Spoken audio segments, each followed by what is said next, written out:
बाजार में हलचल है। एक तरफ हरी का साधारण सा भेलपुरी का ठेला है जिस पर कोई ग्राहक नहीं। दूसरी तरफ गोविंद का चमकदार गोविंद फास्ट फूड कॉर्नर है जहाँ कुछ लोग नूडल्स खा रहे हैं।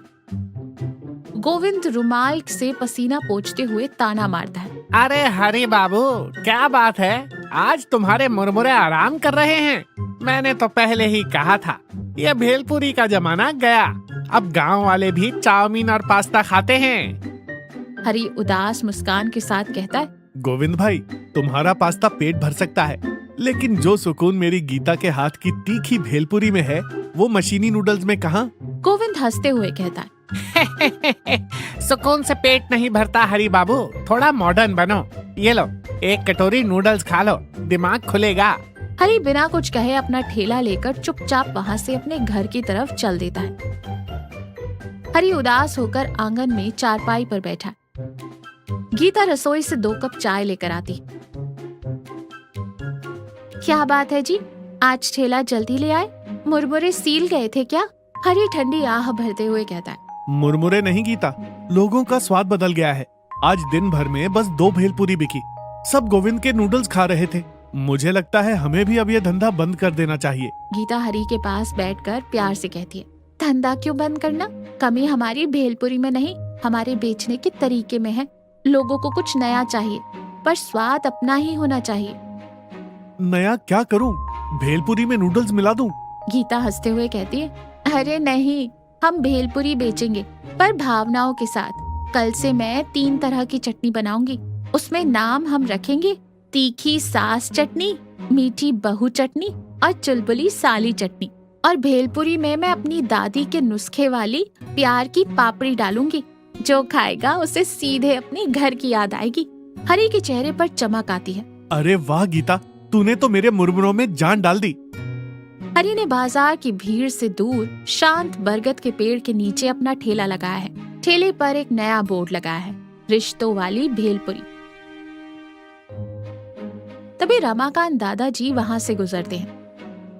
वो हैरानी से कहते हैं, अरे हरी, आज बाजार छोड़कर इस बरगद के नीचे, और ये बोर्ड पर क्या लिखा है? रिश्तों वाली भेलपुरी।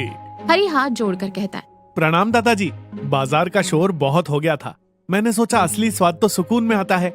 आज गीता ने खास चटनियाँ बनाई हैं, कौन सी लगाऊं? तीखी सास या मीठी बहू? दादाजी जोर से ठहाके लगाकर कहते,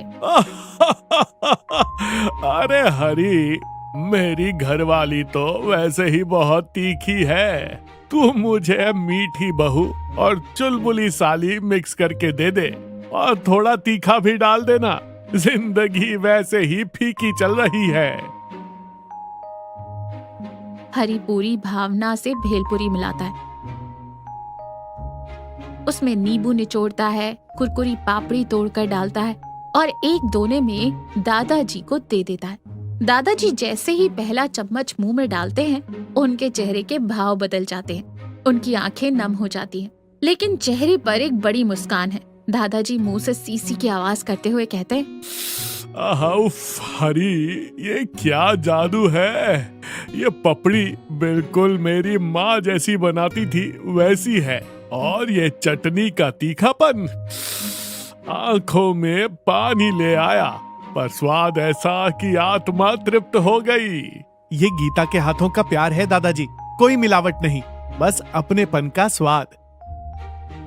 हरी, परसों मेरा 70वां जन्मदिन है। मैंने कुछ खास लोगों को दावत पर बुलाया है। दावत की शुरुआत तेरी इसी रिश्तों वाली भेलपुरी से होगी। ये मेरा ऑर्डर है। हरी खुशी से गदगद है। जी दादाजी, मैं कोई कसर नहीं छोड़ूंगा। गोविंद अपने नौकर के साथ दादाजी के घर आता है। उसे लगता है कि दावत का सारा ऑर्डर उसे ही मिलेगा। प्रणाम दादाजी, कहिए दावत में क्या क्या बनाना है? स्प्रिंग रोल, नूडल्स या इटालियन पास्ता? मैं सब एकदम नंबर 1 बना दूंगा। दादाजी मुस्कुराते हुए कहते, गोविंद बेटा, खाना तो घर की औरतें बना रही हैं, बस बाहर से मुझे एक स्टार्टर चाहिए था। गोविंद गर्व से कहता है, बस स्टार्टर? तो बोलिए, मंचूरियन लगा दूं? नहीं गोविंद, मैंने हरी को भेलपुरी का ऑर्डर दिया है, वही इस दावत की शान होगी। क्या हरी की वो पुरानी भेलपुरी? दादाजी, आपकी दावत में बड़े बड़े लोग आएंगे, वो मुरमुरे खाएंगे। मेरी बेइज्जती हो जाएगी गांव में कि मेरे रहते आपने भेलपुरी मंगवाई। दादाजी शांति से कहते, गोविंद, खाना वो नहीं जो सिर्फ देखने में अच्छा हो, खाना वो है जो यादें ताजा कर दे। तुम भी आना दावत में, समझ जाओगे। आंगन में हल्की सजावट है।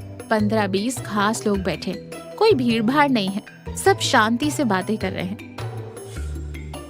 एक तरफ हरी और गीता साफ सुथरे कपड़े पहने भेलपुरी बना रहे हैं। गोविंद भी वहाँ एक कोने में मुंह फुलाए खड़ा है। दादाजी सभी मेहमानों से कहते, भाइयों, आज की दावत की शुरुआत हम किसी विदेशी खाने से नहीं, बल्कि अपने हरी की रिश्तों वाली भेलपुरी से करेंगे।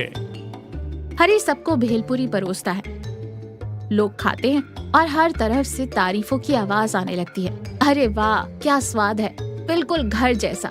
ये सुनकर हरी और गीता की आंखों में खुशी के आंसू आ जाते हैं। हरी एक दोना लेकर गोविंद के पास जाता है। गोविंद भाई, थोड़ा सा चक्कर तो देखो, इसमें गीता की मीठी बहू वाली चटनी है। गोविंद हिचकिचाते हुए दोना लेता है। मैं ये सब नहीं खाता, पर दादाजी ने कहा है तो चख लेता हूँ। गोविंद जैसे ही एक चम्मच भेलपुरी खाता है, वो रुक जाता है। वो चबाता है और धीरे धीरे उसकी आंखों से पानी आने लगता है। वो तीखेपन से नहीं, बल्कि स्वाद की शुद्धता से हैरान है। हरी, सच कहूँ, पिछले 5 सालों से मैं सिर्फ विदेशी मसालों और सॉस के डब्बों में उलझा था। मैं भूल ही गया था कि अपने हाथों से प्यार से बनाए खाने का स्वाद क्या होता है। तुम्हारी इस भेलपुरी ने मुझे मेरी नानी की याद दिला दी। हरी मुस्कुराते हुए कहता है, गोविंद भाई, बदलाव जरूरी है, पर अपनी जड़ों को भूलकर नहीं। नूडल्स भी अच्छे हैं, पर भेलपुरी हमारी पहचान है। गोविंद हंसते हुए कहता है, आज से मेरे ठेले पर भी एक शर्त रहेगी हरी बाबू, जो नूडल्स खाएगा उसे पहले तुम्हारी भेलपुरी का स्वाद चखना होगा। हम दोनों मिलकर बाजार में स्वाद का नया रंग जमाएंगे। दादाजी ताली बजाते हैं और सब लोग हंसने लगते हैं। गीता खुशी से हरी की तरफ देखती है। तो देखा, आधुनिकता और नयापन जीवन में जरूरी है, लेकिन हमारी असली पहचान और सबसे बड़ा सुकून हमारी जड़ों, सादगी और उस काम में होता है जो हम पूरे दिल और ईमानदारी से करते हैं। प्यार और सच्चाई से किया गया छोटा सा काम भी बड़े बड़े दिखावों पर भारी पड़ जाता है।